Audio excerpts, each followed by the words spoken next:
Você está agora na Sala das Pragas Urbanas. Este espaço tem como objetivo apresentar aos visitantes quais são os tipos de pragas mais comuns no nosso meio urbano. Por que essas pragas surgem? Que tipos de problemas elas podem causar e como podemos nos defender ou combatê-las? Além de conhecermos um pouco a respeito das pragas urbanas mais comuns, cabe aqui uma reflexão. Você sabe definir o que é uma praga? Segundo alguns autores, o conceito de praga ou peste é uma determinação antropocêntrica, ou seja, é um conceito que considera o homem como fator central ou determinante na concepção dessa ideia. Ficou confuso? Vamos tentar entender melhor. O conceito de praga só existe a partir do momento em que um determinado indivíduo passa a causar algum tipo de dano, seja ele econômico ou à saúde do homem. Desta forma, somos nós, os seres humanos, que determinamos se um animal ou inseto é uma praga ou não. Como você já pode ter observado, o conceito de praga está intimamente relacionado com o local onde a praga se encontra. É o local associado ao uso que o homem faz dele que determina se um indivíduo será uma praga ou não. Para facilitar, tomemos como exemplo um pequeno inseto, o cupim. Quem já foi ao campo ou passeou em alguma fazenda já deve ter observado uns montes de terra vermelha que se formam acima do solo, parecendo chaminés.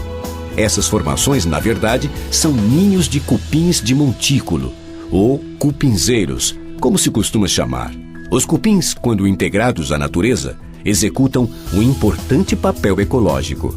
São eles que degradam diversos tipos de elementos orgânicos e contribuem para o ciclo natural dos nutrientes no solo, promovendo assim a manutenção de sua fertilidade. Naturalmente, os solos sofrem um processo físico-químico chamado lixiviação, que consiste no carregamento pela água dos nutrientes das camadas superficiais para outras mais profundas. Em consequência disso, o mesmo se torna mais ácido e menos fértil, dificultando, por exemplo, a regeneração natural. Por sua vez, os cupins têm uma preferência natural por solos ácidos e, devido a essa característica, são usados inclusive como bioindicadores de solos com baixa fertilidade. Nesses casos, os cupins desenvolvem outro importante serviço ambiental, movimentando as camadas mais férteis das profundezas para a superfície. Espécies que têm uma função ecológica na natureza, quando encontradas no meio urbano, são consideradas pragas. Nesses locais, os cupins podem causar grandes prejuízos, uma vez que se alojam em diversos tipos de estruturas de madeira ou alvenaria. Na sala anterior, a de fauna e flora, você pode observar que nós, seres humanos, avançamos cada vez mais em direção aos recursos naturais oferecidos por nosso meio ambiente. Esse avanço é agravado, pois na maioria das vezes exploramos nossos recursos sem nos preocuparmos em fazê-lo de forma sustentável. Ora, deste modo é fácil entender por que cada vez mais somos incomodados por essas pragas, que na verdade só estão fazendo o que lhes era natural antes de invadirmos seu meio ambiente. Essa reflexão nos remete a outro conceito, o de equilíbrio ecológico. Ou seja, quando o ambiente em que vivemos está em equilíbrio, todos os indivíduos que ali habitam o fazem de forma harmoniosa, sem prejudicar um ao outro. Nesse caso, a praga passa a ser o indivíduo que abala esse equilíbrio. E em nosso planeta, a espécie que na maioria das vezes causa esse desequilíbrio é a espécie humana. Embora não pareça, nossas ações estão intimamente relacionadas com o aparecimento de pragas no meio urbano. A falta de zelo com restos de construção, com o armazenamento de alimentos, com a limpeza ou até mesmo na introdução de animais exóticos no nosso meio ambiente pode favorecer o aparecimento de diversos animais e insetos que na maioria das vezes são vetores de diversas doenças e que, por serem transmitidas de animais para humanos, recebem o nome de zoonose ou de doenças sinantrópicas. Um exemplo de animal que pode causar diversos problemas à saúde do homem é o rato. Existem diversas espécies de ratos, todas elas pertencentes à ordem Rodentia. A relação do ser humano com esse animal já é muito antiga. Desde a antiguidade, quando passamos a nos organizar em comunidade, os ratos já habitavam nossos celeiros, silos e esgotos. Sua relação com o homem é tão próxima que em algumas culturas, como a hindu, esses animais são inclusive cultuados e templos enormes são dedicados à sua veneração. Na maioria dos casos, nossa convivência com os ratos não é amigável e muito menos salutar. Durante o século XIV, uma grande pandemia assolou a humanidade, chamada na época de peste negra. Estima-se que matou 75 milhões de pessoas por toda a Europa e Ásia, entre os anos de 1347 a 1351. O nome da doença posteriormente foi mudado para peste bubônica, em função de seu vetor ser a pulga. Era através da pulga que picava o rato e depois o homem que ocorria a transmissão da bactéria Yersinia pestis, que causava a doença. Com os avanços dos tratamentos com antibióticos, a peste bubônica passou a ser mais facilmente controlada. Ainda é uma doença de notificação compulsória internacional. Atualmente, os ratos são responsáveis pela transmissão de outras doenças. E no Brasil podemos destacar a leptospirose como uma das mais importantes. Na próxima sala, a de microscopia, essa doença, assim como outras, receberão uma abordagem mais detalhada. Além dos ratos, em nosso meio urbano, podemos encontrar outros animais e insetos que são considerados pragas. E o escorpião é uma delas. Os escorpiões, assim como as aranhas e carrapatos, pertencem à classe dos aracnídeos. A ordem Escorpiones reúne cerca de 1.600 espécies. No entanto, apenas 20 delas podem causar acidentes graves. No Brasil, apenas os escorpiões do gênero Titius têm importância médica. E no estado de São Paulo ocorrem duas espécies: o escorpião amarelo, Titius cerulatus, e o escorpião marrom, Titius baiensis. Por terem hábitos noturnos, durante o dia esses insetos se escondem sob cascas e troncos de árvores ou embaixo de pedras. Já nas zonas urbanas, geralmente se abrigam entre restos de construção, em áreas de acúmulo de entulho ou até mesmo dentro de sapatos. O combate a essa praga é preventivo, uma vez que não existem inseticidas eficientes para seu controle. Desta forma, a manutenção de terrenos baldios limpos e livres de entulho ou restos de construção são as maneiras mais eficazes de controle desta praga. Além de ajudar a controlar os escorpiões, a limpeza de lotes também colabora para o controle de outra praga, a dengue. A dengue é uma doença que mata todos os anos dezenas de pessoas no Brasil ou deixa tantos outros doentes. Sua ocorrência se acentua nos meses de verão, época em que as chuvas são mais abundantes e possibilitam a proliferação das larvas do mosquito Aedes aegypti. As larvas do mosquito costumam se desenvolver em água limpa e parada. Por isso, pratinhos de vasos de plantas, piscinas abandonadas, caixas d'água descobertas ou quaisquer outros recipientes que possam acumular água são potenciais criadouros do mosquito da dengue. A dengue é uma zoonose causada por um vírus e no Brasil são encontrados 4 tipos deles. Os sintomas da doença são febre alta, 39 graus a 40 graus Celsius, dor de cabeça, dor atrás dos olhos, dores musculares, dores nas juntas, prostração, cansaço, vermelhidão no corpo.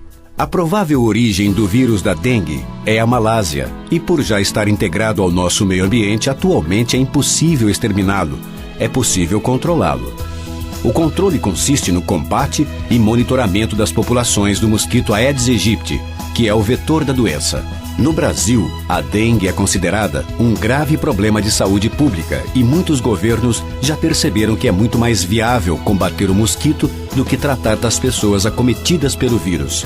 Por mais dinheiro e esforços que se gastem em campanhas de sensibilização, monitoramento e combate aos focos do mosquito, é impossível dar conta de todos os lugares que potencialmente podem se tornar criadouros.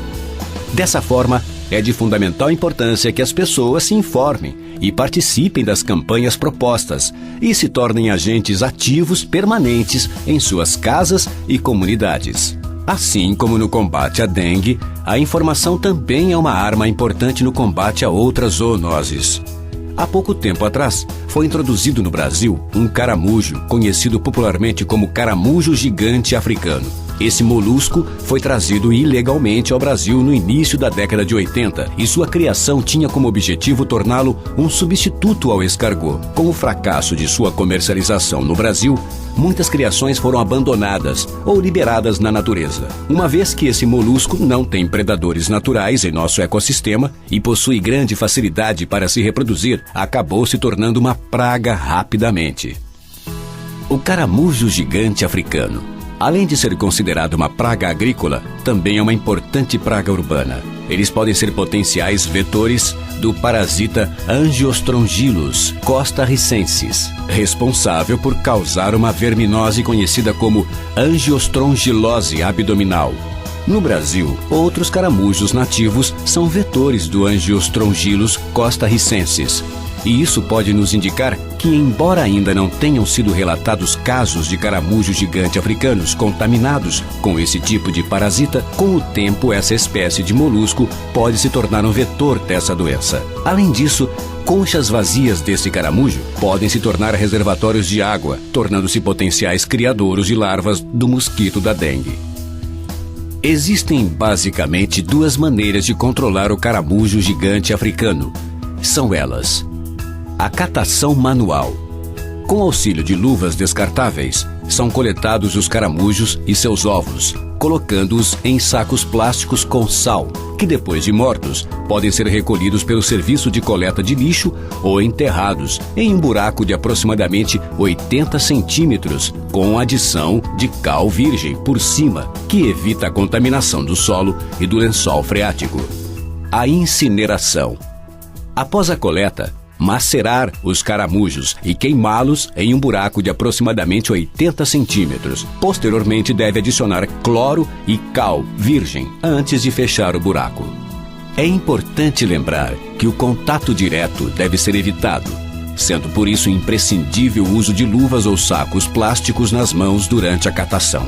Outro animal exótico em nosso país e que também pode transmitir doenças é o pombo doméstico. Trazido pelos portugueses ainda no período de colonização do Brasil, esse animal sinantrópico é responsável por transmitir uma série de doenças, tais como a histoplasmose, salmonelose e criptococose.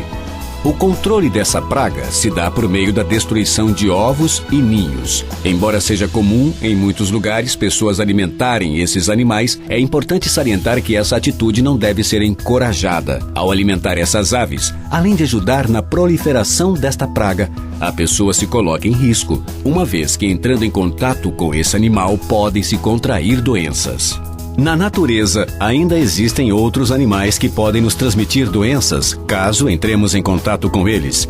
O morcego é um deles. Existem diversas espécies de morcegos, e todas pertencem à ordem Chiroptera. Sistematicamente, os morcegos podem ser agrupados segundo seus hábitos alimentares.